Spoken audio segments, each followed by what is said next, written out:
kwamba tuende kwa njia ile ya kamati. Order, honorable senators. May the minority leader be heard in silence, please. Order, Senator Fonandi. Tuende kwa njia ya kamati, kwa sababu kamati ama ile njia ya plenary, yani bunge lote lihusishwe. Uamuzi huo, Bwana Spika, ni uamuzi ambao utafanywa na maseneta, kwa sababu kila seneta hapa ana usemi wake. Bwana Spika, tukijua kuna tetesi tofauti tofauti, lakini sote tukiwa kama maseneta ni lazima tuweze kuamua kama tunataka kwenda kwa ile njia ya kamati ama tunataka kwenda njia ya seneti nzima, watu wote maseneta waweze kuchangia katika hii petition iliyoko mbele yetu. Bwana Spika, najua kwamba bunge la Senate ni bunge linajulikana kwamba liko na maseneta ambao ni majabali, maseneta ambao wanaweza kukaa wakasikiza kesi na wakakata kisawasawa. Bwana Spika, sintofahamu ni kwamba saa ingine kunatokea cheche za maneno kutoka nje na kunakuwa na lawama tofauti tofauti kulinganishana na maseneta wetu, lakini hizo huwa ni cheche tu, na tunaelewa kwamba cheche zingine ni kama maji ya moto, haziwezi kuchoma nyumba. Kwa hiyo hawezi kutuambia maneno ya kuweza kutufanya sisi tukose mwelekeo na pengine tusikate kesi kulinganishana na vile stakabadhi zilizowekwa hapa mbele na tutakazojadiliana nazo na kuona kwamba hatua iliyochukuliwa ni ile hatua ambayo kila Mkenya ataona kwamba haki imefanywa na wabunge wa Senate. Kwa hiyo Bwana Spika, kitu tunataka kusema ni kwamba njia ile ambayo itachukuliwa ni njia ile ambayo sisi sote tutafuatilia, na sote tuko hapa, tutajadiliana na tutaona ni njia ipi inafaa kuelekea. Lakini kwa hii motion ambayo iko hapa, mimi naiunga mkono nikisema kwamba ni sawa kabisa. Asante Bwana Spika.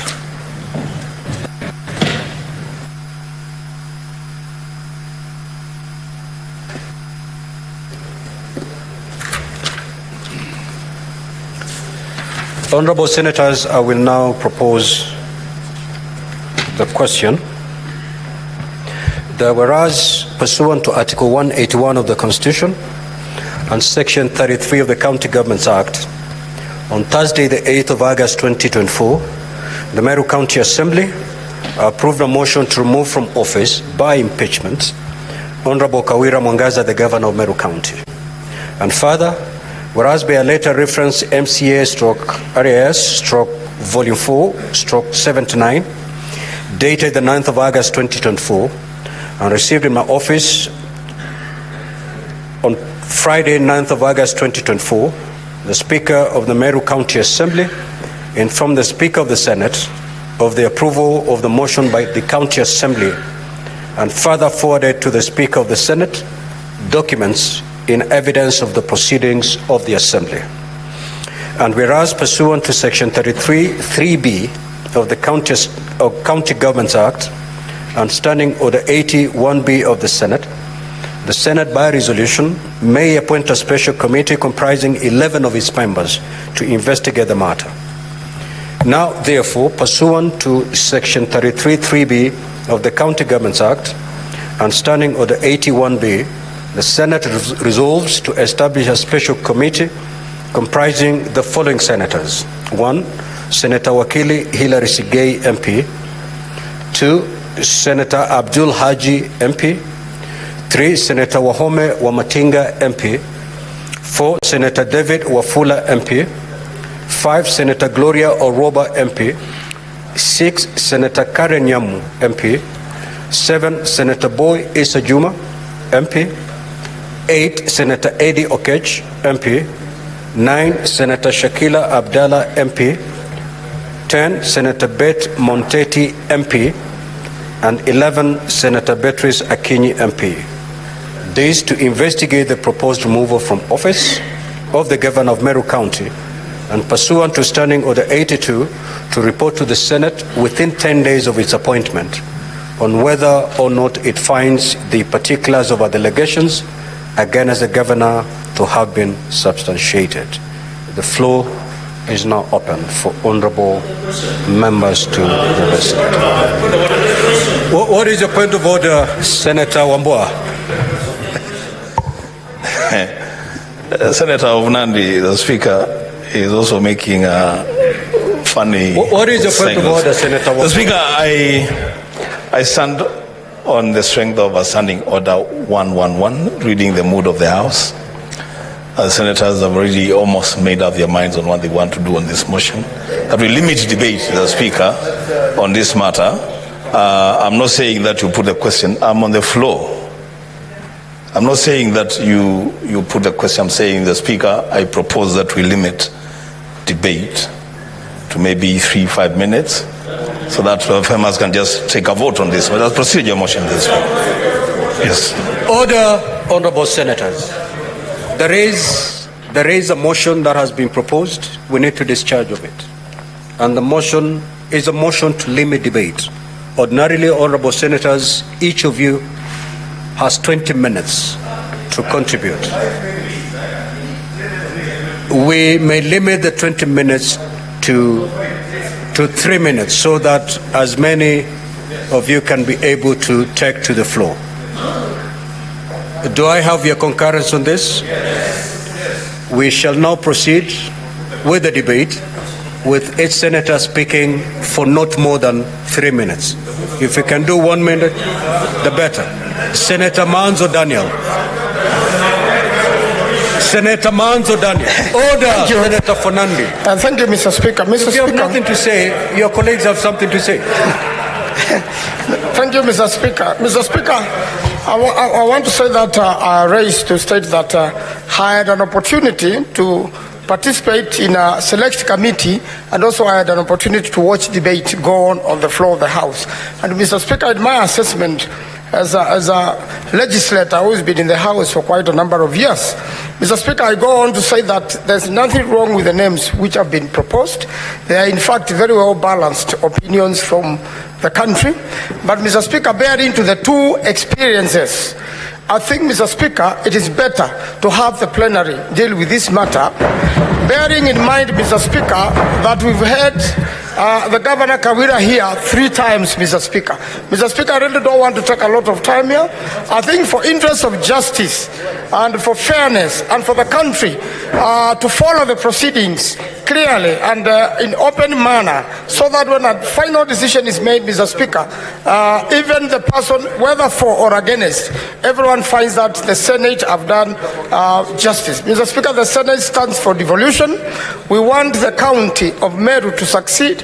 And Mr. Speaker, I propose that we go the plenary way and say that, Mr. Speaker, we are looking for justice for Meru, so that they could have expediency and that the county of Meru may succeed in its endeavors. I thank you, Mr. Speaker.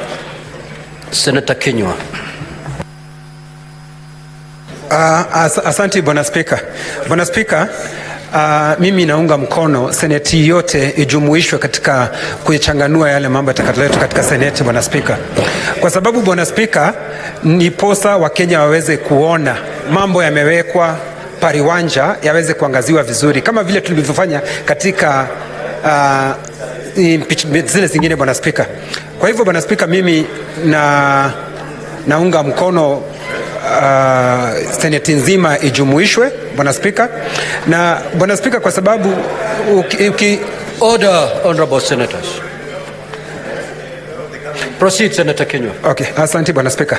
Bwana Spika, kwangu mimi, kwa sababu nimekuwa katika seneti hii, ni vizuri wakati inafanywa katika ikijumuisha maseneta wote, kwa sababu ikipelekwa katika kamati maoni yale watakayoona, Bwana Spika, hailetwi hapa katika bunge, wale watu watakaokuwa tumechagua, Bwana Spika. Na sina shida yoyote na wale maseneta waliochaguliwa, ni watu ambao najua wana ujuzi na uzoefu, wanaweza wakaangazia yale mambo, lakini ikifanywa katika seneti maneno yote yawekwe pariwanja, watu waweze kuona, Bwana Spika, itakuwa ni vizuri zaidi. Nashukuru Bwana Spika, na asema asante.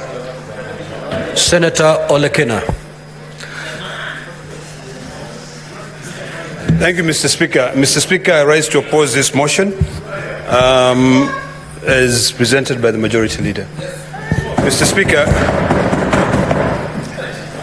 apart from the mood of the House, there's a lot of sensationalization on this matter of impeachment, with severe allegations being thrown by both parties.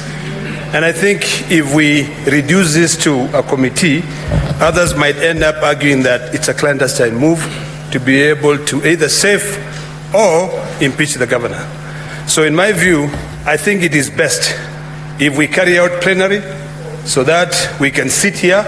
Those who would be patient enough to sit here will listen to the allegations either being substantiated or not being substantiated.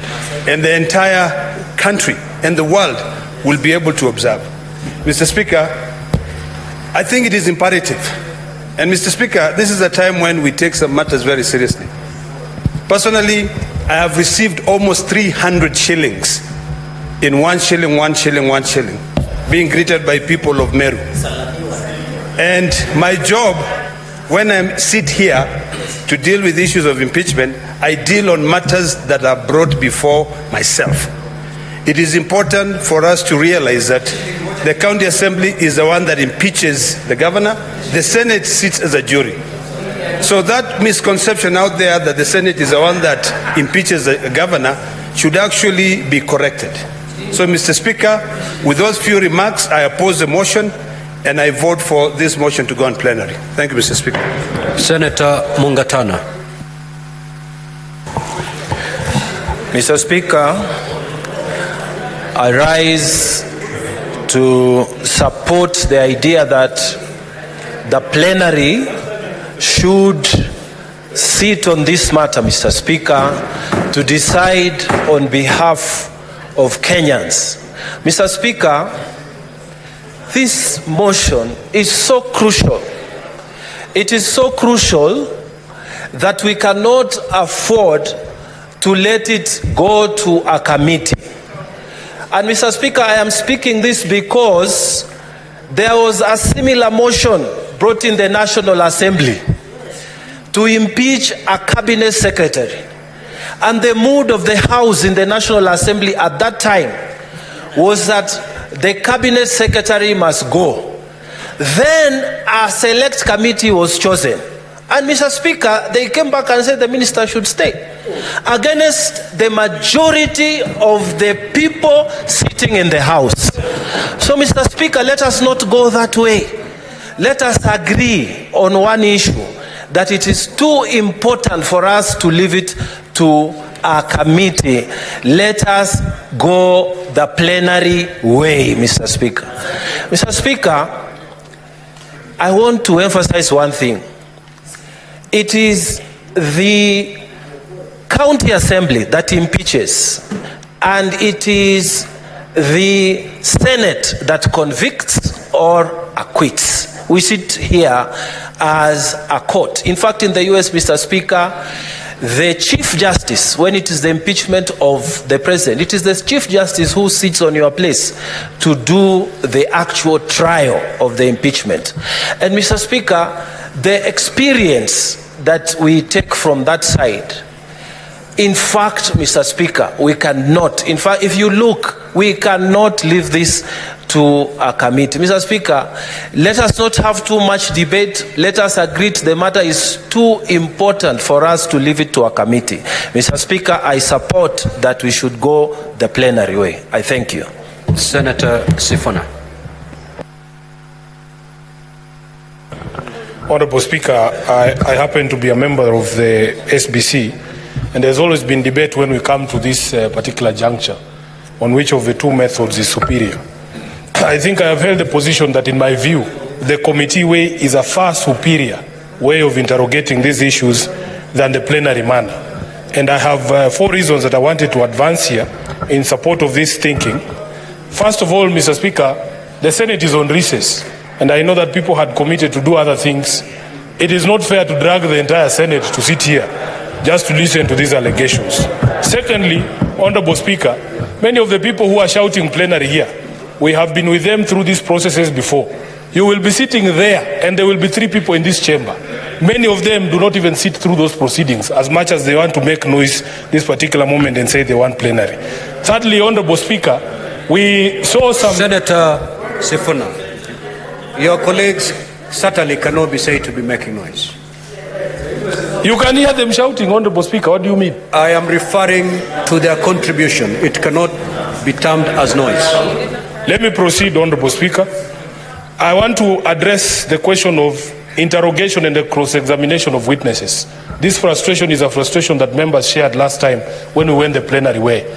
And because I have experienced both of those methods, it is my humble view that it is easier, it is better, there is greater opportunity to cross-examine witnesses and to ask questions, supplementary questions, when you go the committee way.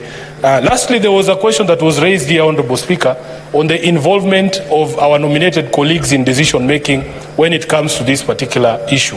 And in my view, it is something that you can also give your view. The nominated senators get a greater opportunity to make decision or participate in the decision making when they are members of a committee as opposed to plenary, because at plenary they all know only the elected senators will get to vote. Finally, Honorable Speaker, when I look at the colleagues who have been nominated to this particular committee, the Honorable Sigei, who is the chair of the Legal Affairs Committee, my chair of Energy, Honorable Matinga, Abdul Haji, who is a member of the Speaker's panel, and Wafula, our colleague, Gloria Oroba, and of course the senators from our side, Honorable Shakila, Honorable Montet, Eddie, Isa, and Honorable Senator Beatrice Ogola. I have all the faith, Honorable Speaker, that this team of 11 can be able to execute this particular assignment on behalf of the House. I want to lastly join my colleague Senator Olekina in saying there is no other influence other than the evidence and the allegations that is going to bear on the decision of this House when we sit to determine this matter. So people should stop sending us messages. Honorable Speaker, I don't understand why people are sending us messages from Meru, from all sides, telling us, oh, this is so and so, this is so and...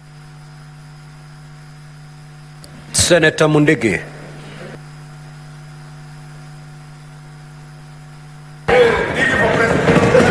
Order, Honorable Senator. Asante, Bwana Spika. Katika Kenya kuna kaunti inaitwa Meru County na iko na wapiga kura 1800. Bwana Spika, leo sio siku ya kwanza ya kuongea mambo ya Meru. Leo ni siku ya 3. Nasangaa sana nikisikia watu wakisema twende watu 11. Kenya yote katika kaunti ya 47 inaangalia vile tutaamua hii kesi ya Meru. Kwa sababu ya kipindi ya miaka 2 watu wa Meru wamehangaika, wameumia. Sio safari ya kwanza Gavana Kawira kuletwa hapa, hii ni mara ya 3.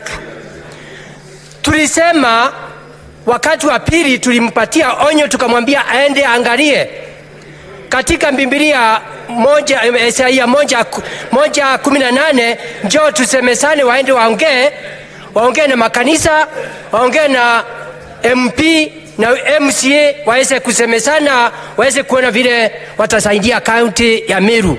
Sasa ni safari ya 3. Ningeomba mimi kama Senator wa Embu County naunga mkono tuweze kwenda kusikiza Kawira tukiwa maseneta 67, kwa sababu ni watu tuko na unjuzi wa kuamua aidha Kawira amefanya makosa mara ya 3 ama hajafanya.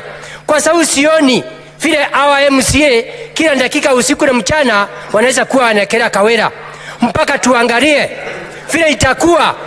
Kama amefanya makosa atimuliwe na seneta 67. Kama hajafanya makosa arudishwe. Honorable Senators, order. Senator Mundigi. Now, Senators, Honorable Senators, in my message that I read to you, and I want to believe that Senator Mundigi was in the House when I was passing that message, our contribution should be limited on whether or not we should go the committee way. Leave Meru out of this debate for now. Senator Wambua.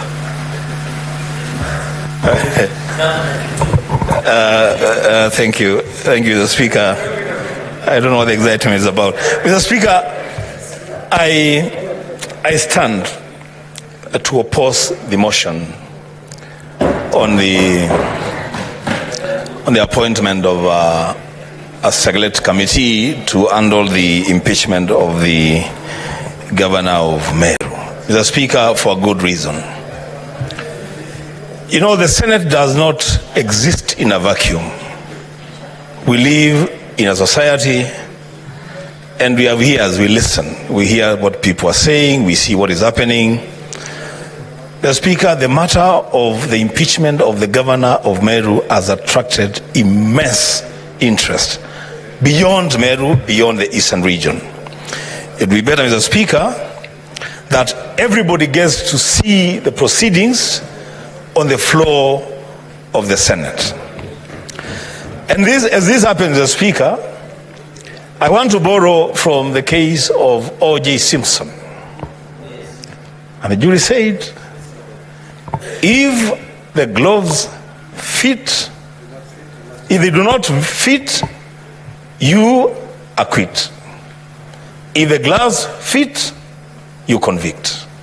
The Speaker, guided by the evidence and facts that shall be brought here on the plenary, that decision will be made. I vote for the plenary. Senator Chute.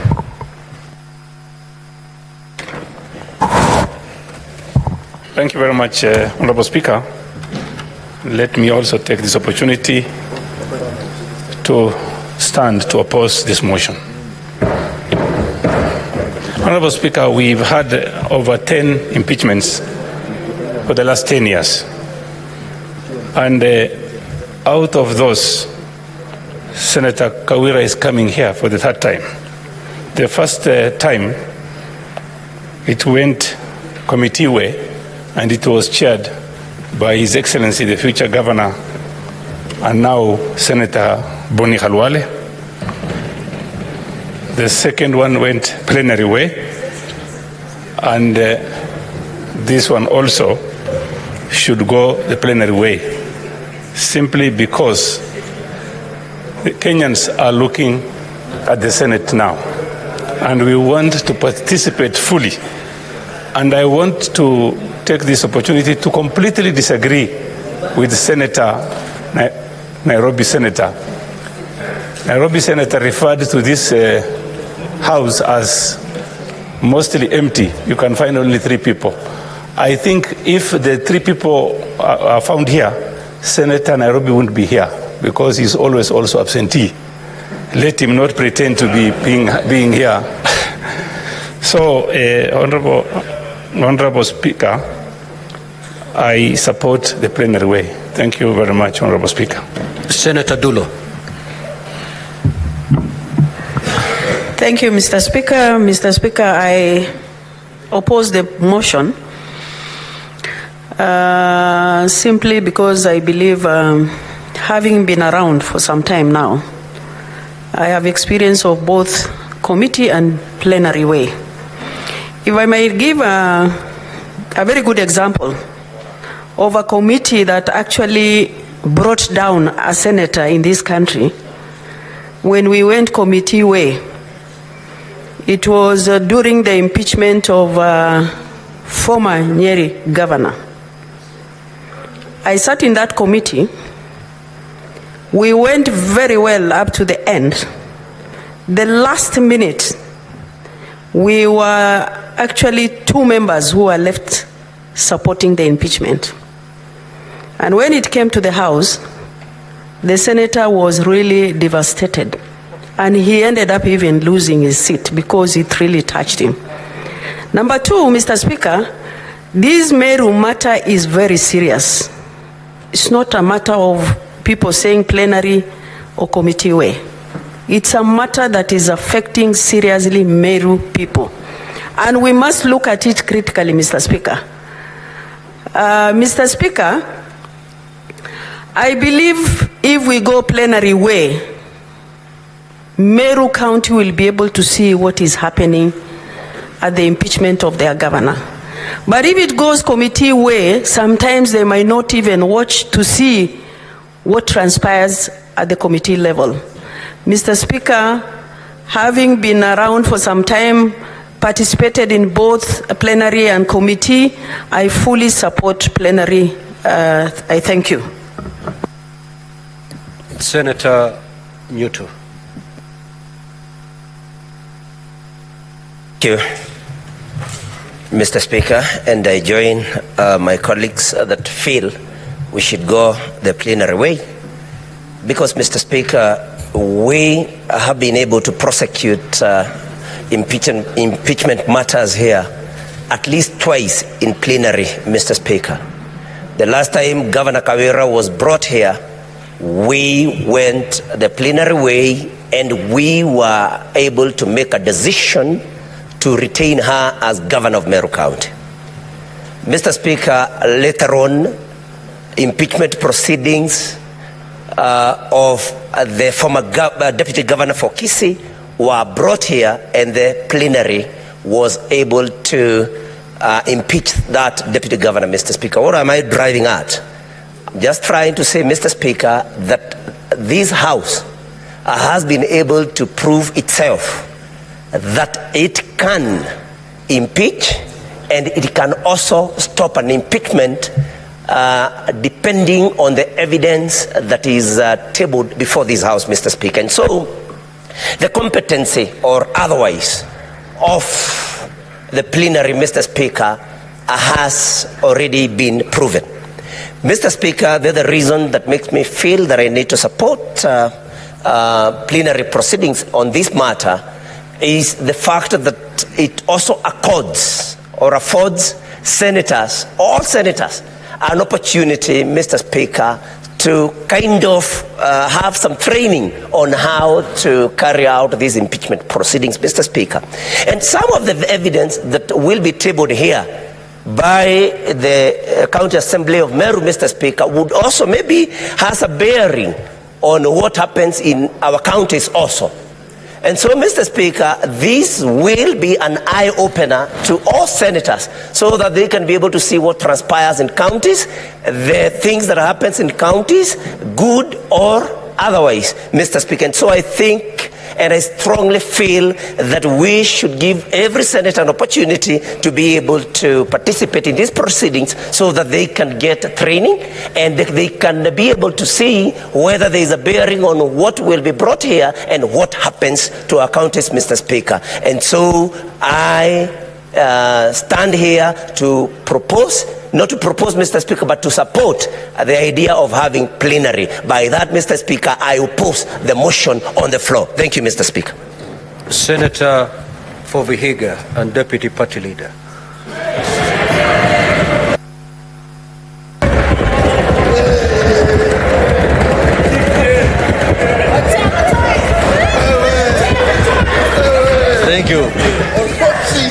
Thank you. Thank you, Mr. Speaker.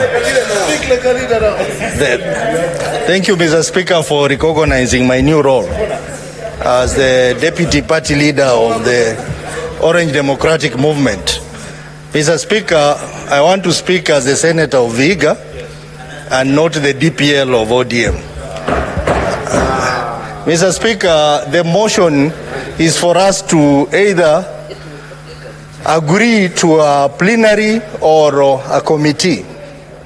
Whereas, Mr. Speaker, I fully agree with the members who are saying we go the plenary way, but there is a small problem, Mr. Speaker, that we know very well the outcome of a committee is usually a report. And that report, Mr. Speaker, having seen some of the reports that have come out of committees, they go beyond just the question of impeachment or not impeachment. The situation of Meru, Mr. Speaker, is a very complex one that requires serious thinking, because we don't want to make a decision and then again next time we are also told to also deal with the same issue of Meru. My view would be, Mr. Speaker, that there may be instances where we need to look at the provisions of Article 192 of the Constitution. Whether to suspend this county and we send everyone home or not. And that can be dealt effectively in a committee, in a report, which can now be sent to the President for action as per the provisions of Article 192. Our standing orders are limited because they don't allow us to produce a report, which can now be sent to the President for action. So I want to urge members, I know that the plenary way is the most popular one, but the most effective one in these circumstances is the committee way. So I want to ask you, members, that we agree to support the committee way, because it is going to help us deal with this problem of Meru once and for all. Mr. Speaker, I support.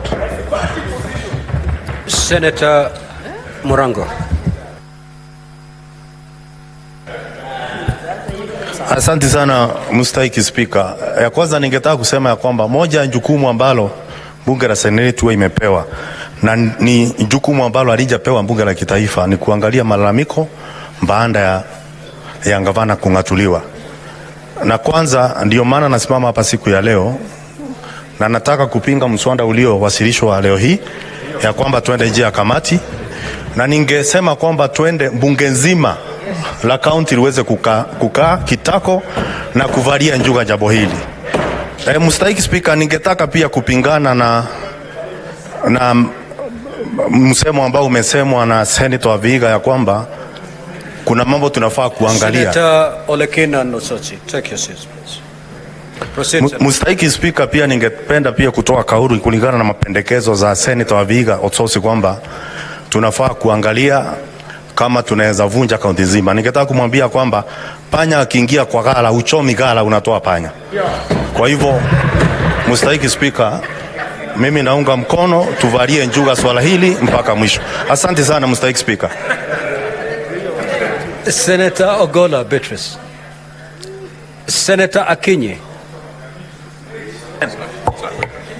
Senator Beth Siengwa. Thank you, Mr. Speaker. I stand to oppose the motion for the following reasons. Mr. Speaker, in this House we are 67 of us, and we are unique, and each of us process information differently. We need the matter to be brought to the plenary so that each of us will process the information, the evidence provided, and will make a very good decision about Meru County. Mr. Speaker, it has been 5 times the governor of Meru has been impeached. We must bring this issue to an end because Meru needs to have services. Meru needs to move forward like the rest of the counties. The second reason, Mr. Speaker, I really want to appreciate the committee members who have been appointed, and it is good, and they are good senators. But, Mr. Speaker, Meru people and the entire country has interest on this issue. What is it so special about Meru? And everybody wants to hear, to see, and know what has been hailing Meru County. The third reason, Mr. Speaker, is I oppose the motion and support the plenary way is because as a leader of women in this nation, Mr. Speaker, the women, the children, they are interested in this issue of Meru, and they want to see whether it is this specific governor for Meru is failing, or it is then issues that can be addressed by other women who are giving themselves for leadership in this nation. For that reason, Mr. Speaker, I oppose the motion and hold and support my colleagues who have said we go the plenary way. Thank you, Mr. Speaker. Senator Sigei. Senator Wakili. Thank you, Mr. Speaker. And I rise to oppose the motion to establish a committee.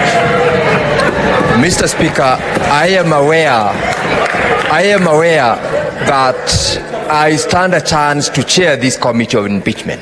However, the interest of the people of Meru and the interest of the entire House is paramount. I therefore, Mr. Speaker, notwithstanding the fact that the honorable members who have been nominated to that particular committee are great leaders, great senators, they can give us the best decision that we can ever have, I still believe that the best to serve the people of Meru in this particular motion is to have this matter dealt with by the plenary.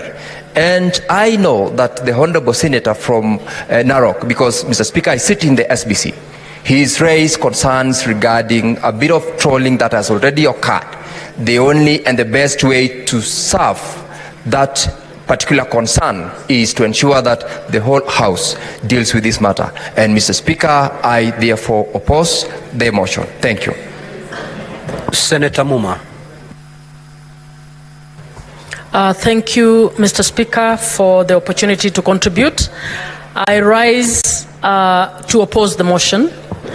Mr. Speaker, I think this matter should be heard in plenary for the reason that it is more serious than we even think it is.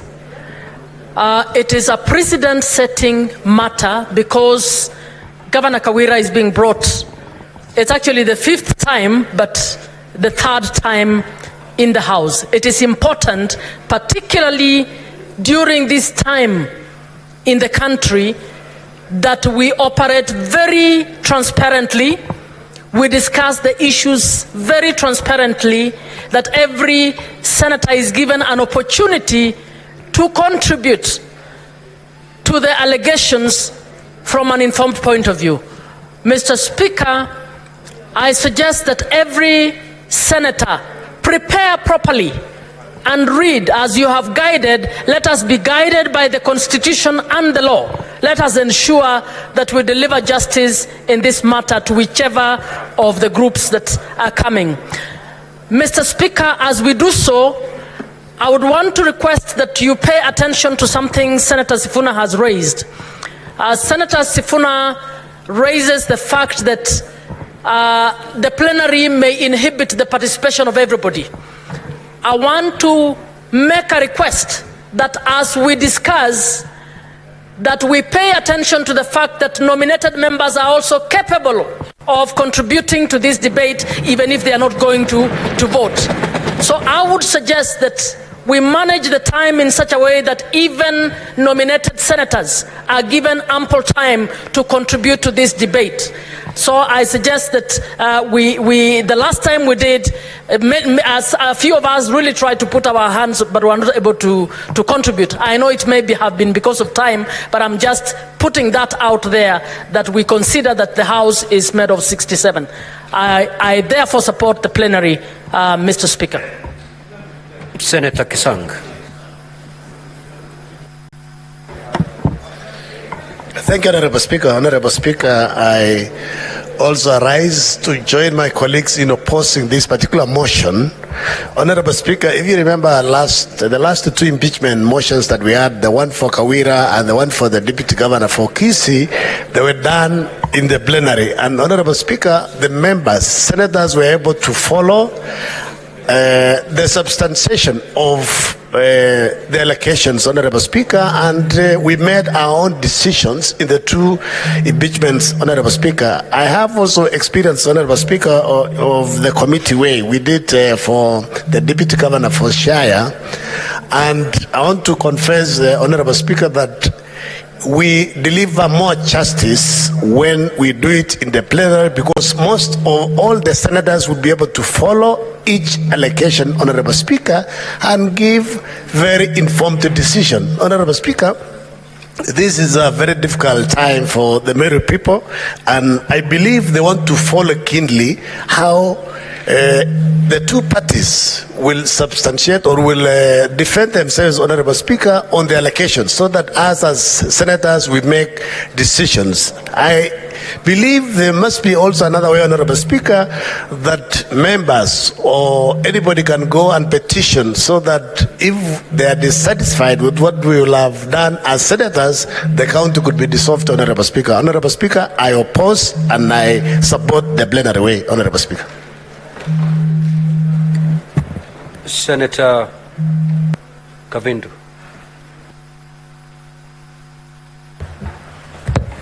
Thank you, Mr. Speaker, for giving me this opportunity to contribute to this motion which I oppose.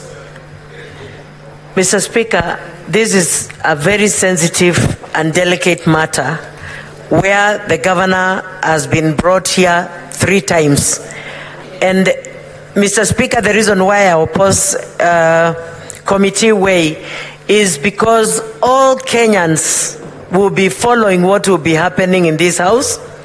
And so it is very important for it to be in plenary so that everyone can follow, even the Meru people can follow clearly what will be spoken here by all the lawyers and from the governor and from the county, and also how the senators will interrogate the matter. Mr. Speaker, I oppose and I say this should be the plenary way. Thank you, Mr. Speaker.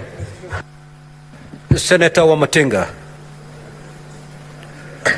Senator Sifuna, what is your point of order? Honorable Chair, I didn't want to shout over my colleague from Machakos, but I thought she was misleading the public by creating the impression that somehow if a matter is dealt with in committee, the public cannot follow. In fact, it is a requirement of the Constitution that Parliament and all its committees in their proceedings allow the public to be able to follow. And in fact, even impeachments that have been done by committee, there was still live coverage of those proceedings and they were open to the public. So I thought, Honorable Speaker, that that was a misleading statement. Senator Wamatinga. Thank you very much, Mr. Speaker, sir. I also rise to oppose the motion. Mr. Speaker, sir, I know that I appear in the list, but in the new spirit of a broad-based engagement, on the new spirit of the broad-based and inclusive approach, I think that it would be paramount, it would be very important that we include everybody so that the Kenyans' thinking captures the mood in the country, and the mood in the country, Mr. Speaker, is a broad-based approach of everything that includes everybody, brings everybody on board, so that we can also enlist ourselves and the engagement and the debate and the engagement with the county government and the governor with the diversity of the members who sit in this house. Mr. Speaker, sir, committee way is also a very, very effective way. But there is this narrative now based on the new mood that larger and bigger is better. And that's why you see, Mr. Speaker, we have decided also to include the members of the other side into the government so that we can be seen to not only be accommodative, but to capture the spirit of the Gen Zs, which includes tribeless and headrest, and most importantly, where everybody is included. Thank you, Mr. Speaker. Senator Eddie Okech.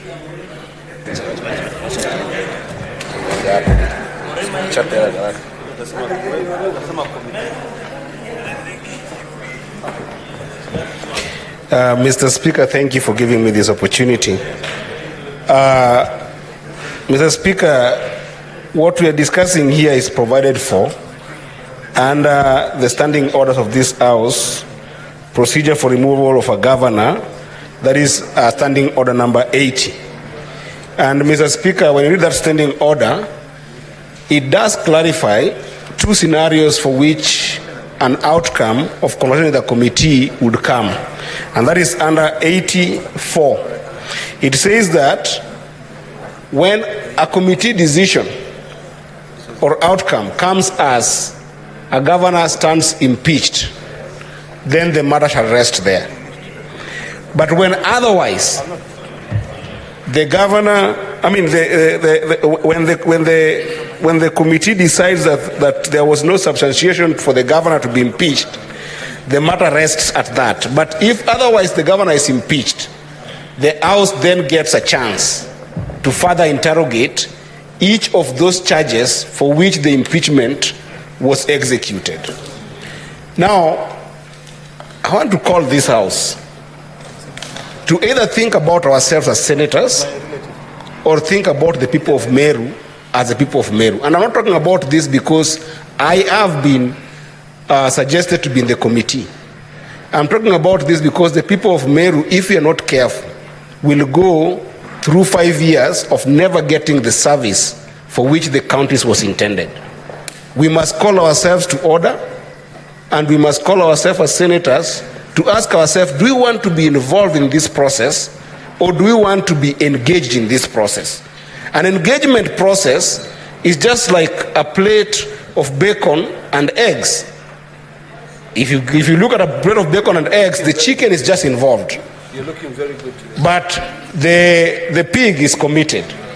In the sense that for us to get justice of the people of Meru, I believe that we must go the committee way, where if we go to the committee, we can interrogate these matters, not only to make a decision whether the governor is standing impeached or otherwise, but to be able to give a proper provision for which we can get a lasting solution for Meru people. And that will come in a more engaged pattern that allows this house to be informed on broad-based issues within Meru, not broad-based issues within this parliament or within this house. So therefore I support the committee way to go and interrogate and come back to this house. I thank you, Mr. Speaker. Senator Methu. Thank you very much, Honorable Speaker. This particular house in this matter concerning impeachment has gone full cycle. We have seen this committee deal with this matter, this house deal with this matter the committee way. We have also seen this house deal with the matter on plenary. And Honorable Speaker, even though I have been a very ardent supporter of committee, because I feel that they are able to look at the matters more closely, just as Senator Sifuna said, this matter is too weighty to be left on the shoulders of 11 members. If anything, Honorable Speaker, even the members that have been proposed to be in that committee, already themselves, they are not even willing. They have said that they don't even support the committee way, including the proposed chairman, Honorable Sigei, Honorable Speaker. But more substantively, Honorable Speaker, there are two matters that I think inform my own decision of not supporting the committee way. Number one, this is not the first time that you are dealing with the matter of the impeachment of the governor of Meru. It is actually the third time, as you have correctly put it. We as senators have already voted on this matter in the past. How certain are we, Honorable Speaker, that the people of Meru or the governor of Meru will get justice if we just have 11 of us, some who have voted on this matter, some who have not voted on this matter, if the people of Meru or even the governor of Meru will be able to get justice. So I feel that the justice will be served to the people of Meru and the governor of Meru if we look at this matter in the whole house. The second matter, Honorable Speaker, and I would actually wish that I get your direction and I get your ruling on this particular matter, because Article 123 that talks about our voting. Each county delegation shall have one vote to be cast on behalf of the county by the head of the delegation or in the absence of the head of the delegation by another member of the delegation. Honorable Speaker, looking at the membership of this particular committee, I have tremendous respect to all the members that have been proposed in this committee. One of the members is actually a member of my own committee. I know her ability, I know her capability. But Honorable Speaker, I am inclined to imagine and think that this power that has been given to the head of delegation and can only be used by a member of that delegation when the head of delegation is not there. If these 5 out of 11 nominated members vote on this particular matter and they negate this particular motion, how will I, as a head of that delegation, get an opportunity to vote on this matter? It is on that matter, Honorable Speaker, that I actually feel that you need to give. I have respect, Honorable Speaker, to our nominated colleagues, Honorable Speaker. They are able, they are willing. But when the matter shall come before this House, when we shall be voting, Honorable Speaker, they will contribute. Honorable Muma has said that they want to contribute on this motion. They will contribute. But in terms of making that decision, it shall be made by the 47 delegations. I will only vote, and a member of my delegation. Senator Kamau Joseph Githuku. Asante sana Mheshimiwa Spika. Mheshimiwa Spika, nataka nichukue nafasi niweze kuchangia katika mjadala huu ambao zaidi unahusisha sana watu wa kaunti ya Meru. Mheshimiwa Spika, nataka niweze kusimama na kupinga mswada huu na kusema kwamba itakuwa sio mzuri, Mheshimiwa Spika, kuachia watu 11 waweze kuamua hatima ya watu wa Meru, ikizingatiwa kwamba Mheshimiwa Spika, ni mara ya 3 gavana huyu ameletwa hapa katika bunge hili.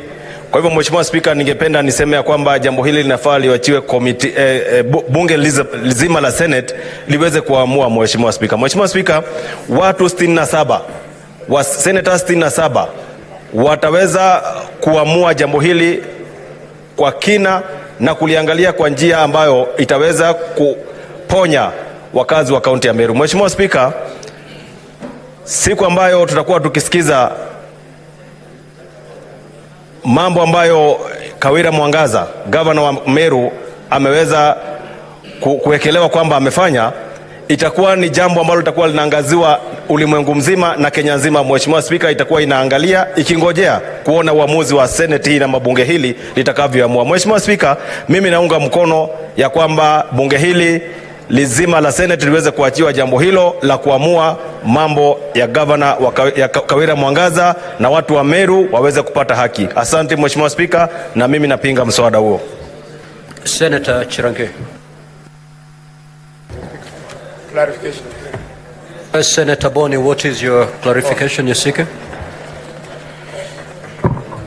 Mr. Speaker, it is now on record that 4 out of 11 senators on this committee have opposed and therefore technically withdrawn. It would be useful for you to make a ruling on whether in this kind of motion, if this eventuality is reached, does it mean the motion has been lost, or would we still go on and still vote on it, assuming that the motion sails through and 4 senators have already technically withdrawn? What are we voting for? Mr. Speaker, would you guide us that by default, therefore, it means the motion has collapsed? Honorable Boni, I've listened very carefully to each one of you who've stood to make a contribution to this motion. And I've not had any of the senators who spoke withdrawing. You can give your opinion, but once the House passes the motion, then at that particular time, you may withdraw. Senator Fernandez. Thank you, Mr. Speaker. As the champion of plenary proceedings under that schedule of the standing orders, I'm one of the happiest men, Mr. Speaker. Finally, I've been vindicated in many fronts, even including broad-based issues, Mr. Speaker. Mr. Speaker, I want to agree when you look at that schedule, the formation either by plenary of impeachment of a governor at page 216 of the standing orders or by committee, it is almost the same. In fact, when you look word by word, but we are now subsuming ourselves into a quasi-judicial mechanism, Mr. Speaker.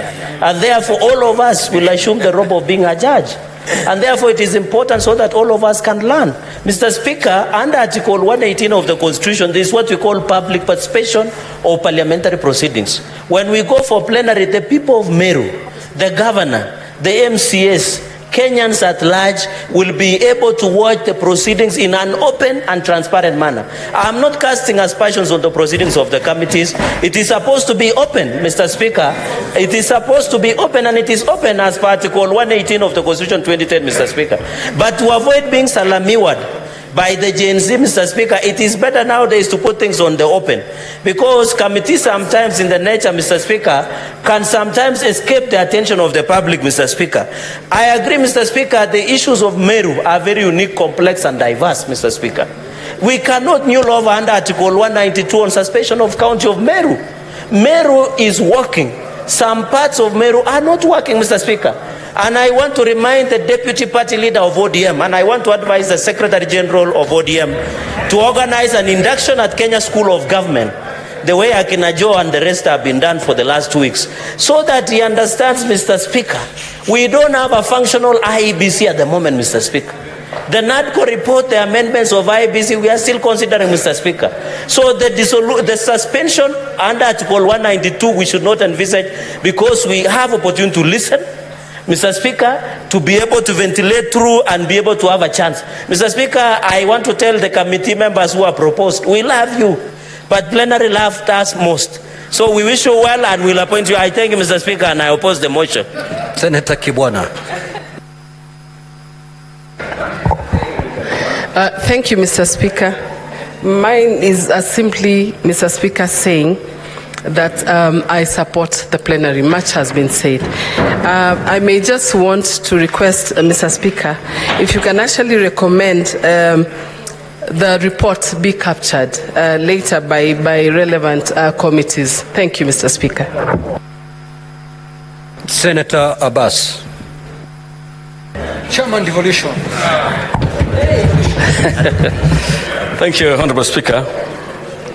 I beg to oppose the motion that it will be fair for the people of Meru at least to hear each and everybody of this House opinion. And according to Article 961, the Senate is obligated to be able to protect the interests of everybody in Kenya. And I think if you have the entire senators in this House to interrogate and to ask questions, I think there will be more opinions that will be reached, and there will be fair hearing for everybody, both sides of the divide, that is the governor in question, and the members of the assembly, and the public at large. Honorable Speaker, it's a very unfortunate situation. As the chair of the devolution, we have tried our best to intervene in this matter. That members visited there, we created dialogue. Many questions have been promised that this will be the end. That time when we visited, that this will be the end of the day of that matter. But however, it still continues, and the Meru people are not enjoying their rights and whatever the development they have got. In that matter, I wish to support the motion. I want to oppose the motion, and I will propose that we go the plenary way. Thank you, Mr. Speaker. Senator Gataya Munda. Honorable Speaker, Meru is bleeding. Meru County is bleeding, Honorable Speaker. This is a very sensitive matter. It's no longer about Meru, it's about the whole country. Kenya is watching all of us. You know, as a House, we must be able to prosecute this matter away from the committee, and I strongly oppose the motion that we should not take the committee route. Let's go the plenary way so that maybe people can see openly what we are doing to make sure that Meru is safe. We don't have a repeat of the same again. So I oppose, Honorable Speaker. Senator Seki. Thank you, Honorable Speaker. I also want to oppose the motion and suggest the option of going plenary way, Honorable Speaker, so that we give chance to the Meru people and the country, the entire country, to understand and even to follow the proceedings, so that we uphold the transparency way, and even for them to understand how and why this governor is coming the third time to this House. Honorable Speaker, I stand to oppose the motion. Senator Karen Nyamu. Senator Nyamu.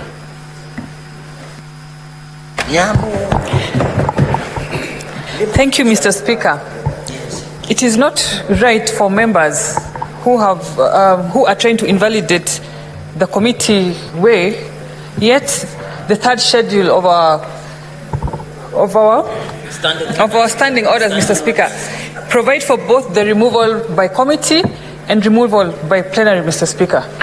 And so it is not right to say before this House or indicate or imply that one way is more legal or better in any way than the other. And Mr. Speaker, it is not true that this House, the whole House, will not participate in the removal or saving of the governor, Mr. Speaker, because finally when the committee is done with the report, it will be brought here for debate and the final vote by these members, Mr. Speaker. The issue of Meru, I agree, is one that has elicited a lot of interest of the country. It is true, it is the 5th time she's being impeached. It is the 3rd time she's coming before the Senate. But Mr. Speaker, as a committee, we should be given the opportunity to interrogate these issues and get to the bottom of it, Mr. Speaker. However, reading the mood of the House, I want to agree with the majority of the members that we go the plenary way, Mr. Speaker. Thank you. Senator Chimera. Thank you, Mr. Speaker. Mr. Speaker, I want to say that I strongly oppose this motion in total, Mr. Speaker, for 3 fundamental reasons, Mr. Speaker. The first reason is that as the Senate, we are a house of order, we are a house of procedure, and we are a house of precedent, Mr. Speaker.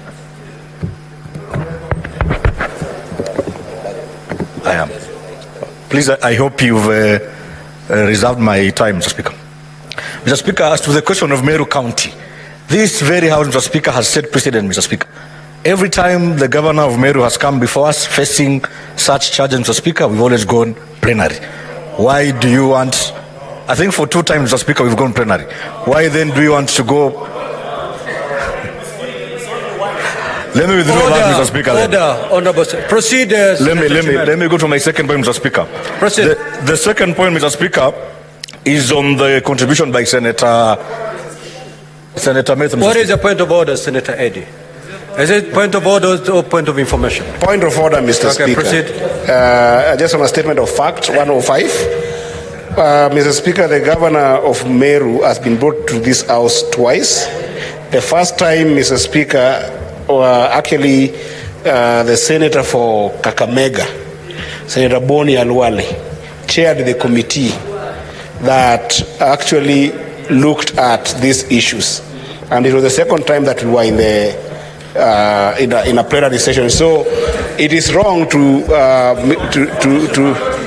inform the House that there's twice, the two times the governor has been here, it has been taken to the committee. So just correct that, Mr. Speaker. On Senator Chimera. Well guided, Mr. Speaker. Mr. Speaker, I wanted to say Article 123, Mr. Speaker, and my colleague Senator Matthew has ably spoken about it.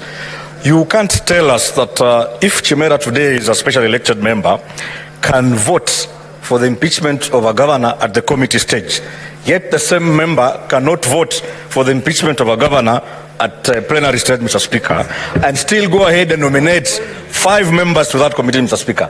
I feel this is double standards in way of application of this standing order, Mr. Speaker, and I want to urge this House and the leadership, perhaps there is need to relook at this provision before I probably come with a court order, and I hope I won't go there, Mr. Speaker.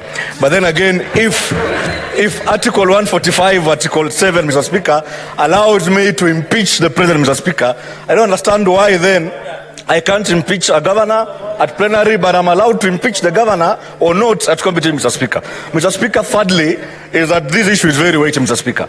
The governor for Meru is appearing before us for the 3rd time, Mr. Speaker. To really urge my colleagues senators to be very fair and to do the right thing, Mr. Speaker. Let us allow every senator in this House to have an opportunity to listen to these charges and contribute to this charge, Mr. Speaker, and make a very informed decision, Mr. Speaker, as to the either removal or confirming of those, Mr. Speaker. Thank you, Mr. Speaker. Senator Mandago. Senator Mandago. Senator Mutinda Tabitha. Senator Olekina, how can you raise on a point of order? He has long concluded his remarks. Proceed, Senator Tabitha. Thank you, Mr. Speaker, and I do rise, Mr. Speaker, to, of course, oppose this particular motion, Mr. Speaker.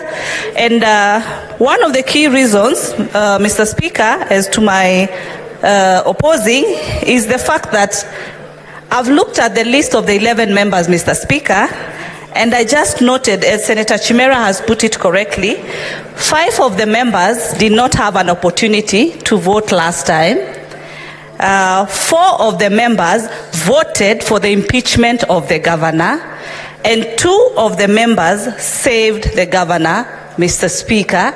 And actually, for the governor, this committee will not be very fair to her. And the only best fare would be the plenary for the governor, whereby everyone will have an opportunity to listen to the governor. What is the point of order, Senator Mutinda?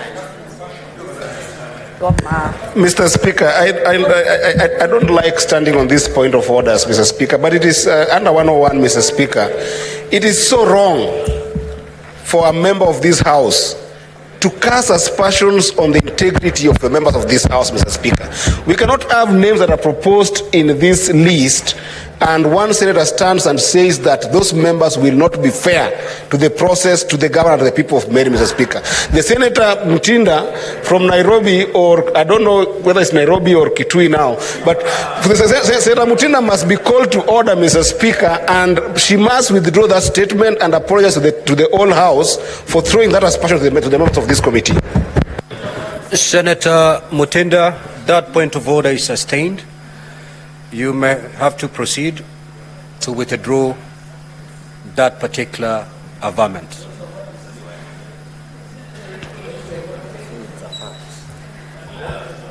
Thank you, Mr. Speaker. I withdraw and proceed stating that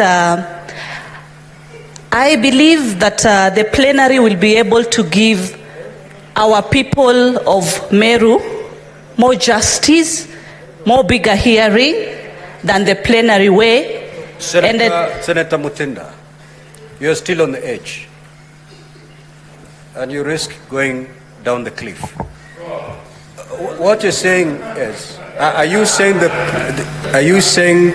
committee way cannot give justice to the people of Meru? Just proceed and conclude. Yes, allow me to conclude and say and request that during the plenary session, Mr. Speaker, I would really request that colleagues will be in the House, will be able to maximize the allegations that have been presented before this House, so that we can maximally be able to give the Meru people a fair hearing and also a final justice as far as this particular matter is concerned. Order, Senator Fernande. May the senator be heard in silence, please. Proceed, Senator Mutinda. And lastly, Mr. Speaker, I just looked at the former governors and deputy governors who've been gone through impeachment, and most of them, apart from the governor of Embu, Governor Wambora, who appeared before this House twice, it's only Governor Kawera who seems to be making history in this House by appearing for the third time. And so plenary will be the fairest way for the people of Meru to be able to get justice and hope settle this matter once and for all. Thank you, Mr. Speaker. Senator Rachel Morgo Julius. Senator Miraj.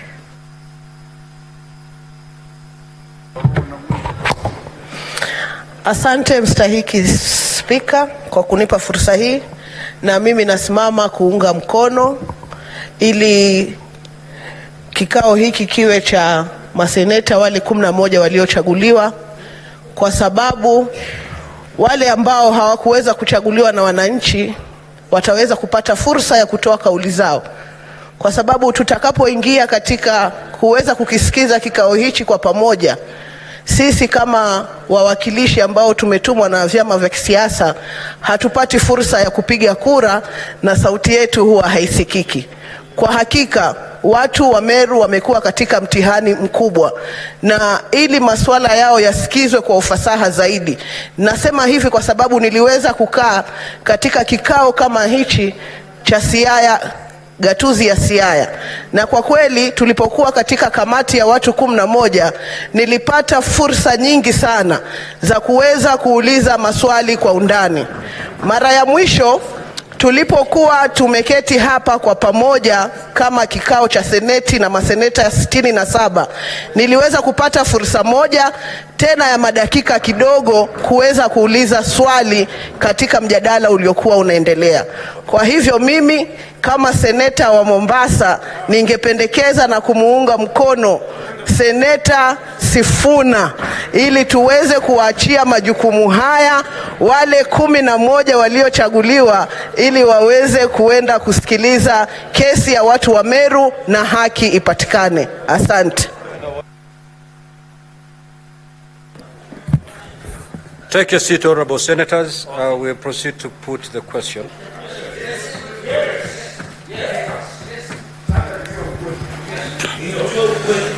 Honorable Senator Omtata Okoit, take your seat, please. Honorable senators, I will now proceed to put the question.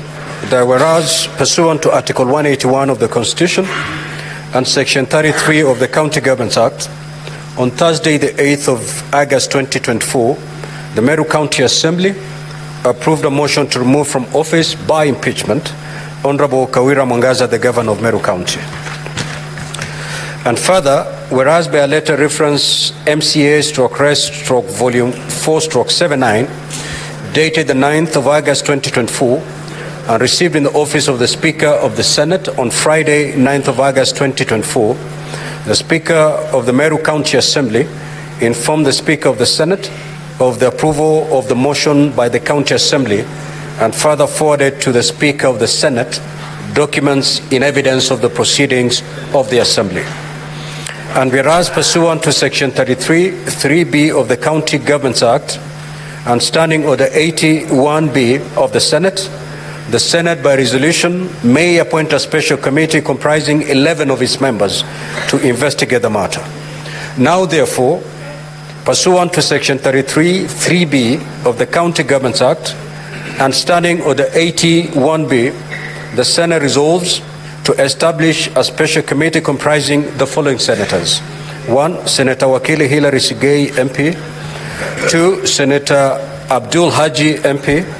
3. Senator Wahome Wamatinga, MP. Senator David Wafula, MP. Senator Gloria Oroba, MP. Senator Karen Nyamu, MP. Senator Boy Isa Juma, MP. Senator Eddie Okech, MP. Senator Shakila Abdallah, MP. Senator Beth Montet, MP.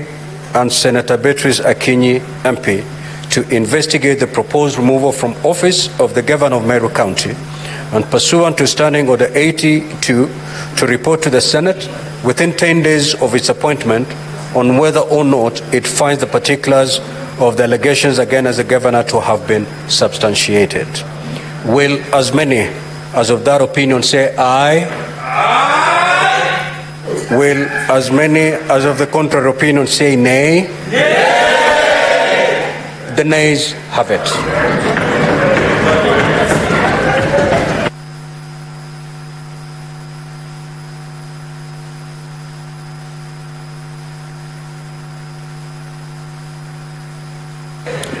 Order, honorable senators, order. Order. Senator Mundegi, take your seat. Senator Fernandi, the motion is lost. What more do you want from that? No. Now, honorable senators, as you may have noticed, the majority leader moved the motion at order number 8 on today's order paper for the establishment of a special committee to investigate the proposed removal from office by impeachment of Honorable Kawira Mwangaza, the Governor of Meru County. The motion has been negatived. Honorable Senators, as I communicated earlier by way of a message on the resolution of the Meru County Assembly made on Thursday, 8th of August 2024, for the removal from office by impeachment of Honorable Kawira Mwangaza, the Governor of Meru County, Section 33(3)(a) of the County Governments Act, and Standing Order 81(b) of the Senate provide that the Senate may, by resolution, appoint a special committee comprising 11 of its members to investigate the matter or investigate the matter in plenary. The motion having been negatived, the route of a special committee is abandoned. And that now implies that the Senate will investigate the proposed removal from office by impeachment of Honorable Kawira Mwangaza, the Governor of Meru County, in plenary, pursuant to Section 33, 3A of the County Governments Act and Standing Order 81B2. Honorable Senators, at its meeting held today, Wednesday, the 14th of August 2024, the Senate Business Committee considered the provisional dates for this investigation in the event that the matter was to be investigated in plenary. In line with the schedule of activities for impeachment, hearing, and plenary, I hereby give you the following directions. 1. The clerk to issue invitations to appear to the parties on Wednesday, 14th of August 2024. So the notice will be issued today. The parties to file their responses with the office of the clerk of the Senate by Saturday, the 17th of August 2024 by 5 p.m. 3. The clerk to circulate documents received from the parties, including the plenary hearing program, to all honorable senators by close of business on Sunday, the 18th of August 2024 by 5 p.m. 4. The Senate shall investigate the matter in plenary on Monday, the 19th of August, and on Tuesday, the 20th of August, 2024. The Senate is accordingly guided. I thank you, honorable senators. Yes, Senator Boni.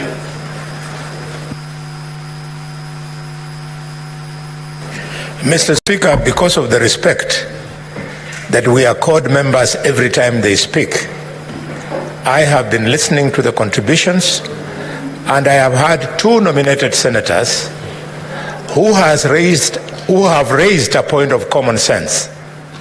Common sense that if nominated senators cannot vote in a delegation, and since it requires a delegation to vote to make a decision on removal of a governor, Mr. Speaker, the point of common sense that I've raised is that therefore we have been carrying out an illegality for them to have been participating in committee decisions. Mr. Speaker, sir, I would like you to clarify either now or later substantially so that it be clear that for that reason nominated senators cannot sit on a special committee of impeachment because they have no vote. Clarify. Senator Fernandez. Mr. Speaker, further on when you reside or retreat to your chamber, tied up with the Senator Boni, Mr. Speaker, I would like to invite your invitation on Article 123 on decision of the Senate, and article further on the removal of a president as provided for under Article 145, I think 7, where it does not substantively refer to the delegations. So we need, Mr. Speaker, your interpretation, what it means. Since the nominated senators cannot participate in impeachment of governor because it is by division of delegations as per Article 123, what happens in future if a president has to be impeached, yet it says members of the Senate?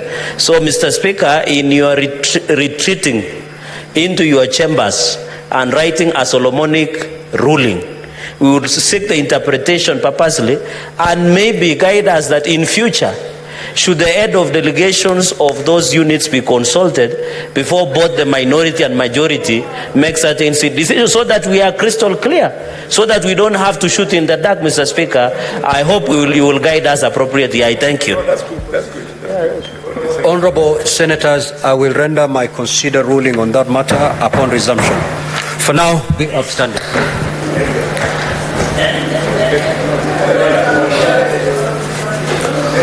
Honorable senators, there being no other business on the order paper, the Senate stands adjourned until Tuesday the 3rd of September 2024 at 2:30 p.m. Thank you.